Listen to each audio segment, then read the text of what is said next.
आपका स्वागत है। मैं विवेक बिंद्रा, मोटिवेशन स्पीकर और बिजनेस कोच। आज की बात करेंगे आचार्य चाणक्य पंडित पे।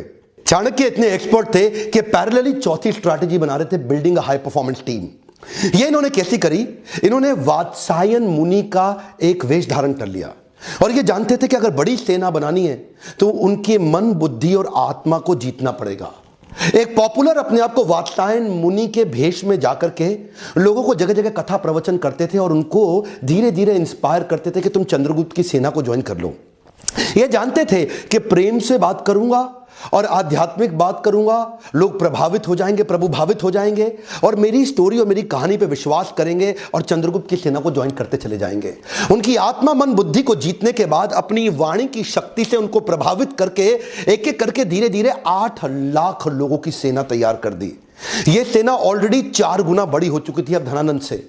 इनके पास हाथी घोड़ों की बड़ी सेना और घुड़सवार रथों की बड़ी सेना, पैदल सिपाहियों की सेना, इतनी बड़ी सेना धीरे धीरे ये देखिए इस सारी स्ट्रैटेजीज पैरेलल करते चले गए। हमारे देश में आज आरक्षण का बड़ा चक्कर चल रहा है ना, वहां पे आरक्षण के चक्कर के सख्त खिलाफ थे। ये कहते थे केवल योग्य व्यक्ति को आगे बढ़ाऊंगा। Your country is only as powerful as your lieutenants.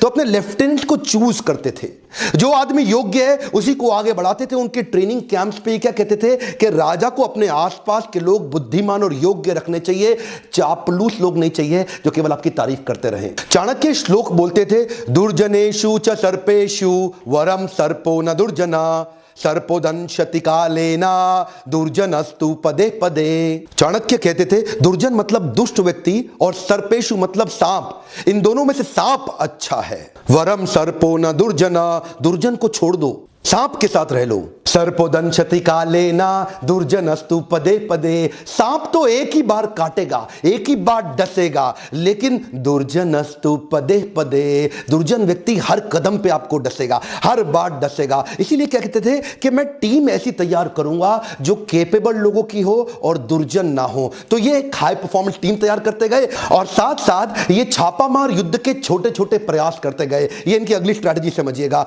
एक तो देखिए होता है कि टेस्ट एंड लॉन्च और एक होता है launch and test. Test and launch क्या होता है? पहले छोटे छोटे टेस्ट करो, पायलट एक्सपेरिमेंटेशन करो, छोटा टेस्ट करो और उसके बाद उसको वैलिडेट करो। और दूसरा क्या है, पहले लॉन्च कर दो और बाद में देखना टेस्ट करके रिजल्ट आया कि नहीं आया। जो पिछली गलती करी थी 5000 घोड़े सैनिक के साथ, वो क्या था, पहले लॉन्च कर दिया, बाद में टेस्ट से पता चला कि ये फेल हो गए। अब क्या करते थे? अब कहते थे अभ्यास करेंगे। बोले प्लानिंग और प्रैक्टिस में फर्क है। प्लान तो आपका ठीक हो गया लेकिन छोटे छोटे प्रैक्टिस करेंगे। तो छापामार युद्ध परिधि में लगातार करते रहते थे। उससे इनकी प्रैक्टिस बढ़ती चली गई, इतनी प्रैक्टिस बढ़ गई कि उसके बाद वो टेस्ट एंड लॉन्च इतने सारे टेस्ट कर दिए कि ताकि बड़ा हमला करने पे दिक्कत ना आए। और अगली स्ट्रैटेजी में इंटरनेशनल अलायंसेस बिल्ड करके अपनी ताकत और अपनी सेना को बड़े करते गए। कश्मीरी राजा प्रवर्तक को उन्होंने अपने साथ में लिया और बाहर से कई यूनानी राजाओं को भी अपने साथ लिया, जो ये पिछली बार पहले जीत चुके थे ना सिकंदर को। तो वहां से कुछ यूनानी राजाओं के साथ भी उन्होंने सपोर्ट लिया, पोरस का भी सपोर्ट अपने साथ में लिया और कई समुद्री लुटेरों को भी अपने साथ में अपनी सेना में बनाया। इतनी बड़ी सेना बना करके ये 7 स्ट्रैटेजीज मिला के इकट्ठे चलते चले गए। एक एक करके अंदर घुस के पूरी धनानंद की नंदा डायनेस्टी को उखाड़ के खत्म कर दिया।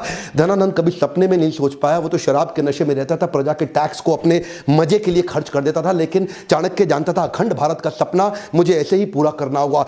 तो मिलते हैं कल सुबह 8 बजे दोबारा अपने पॉडकास्ट के अगले एपिसोड में, एक्सक्लूसिवली मेरे फेसबुक, इंस्टाग्राम पेज या ट्विटर हैंडल पे।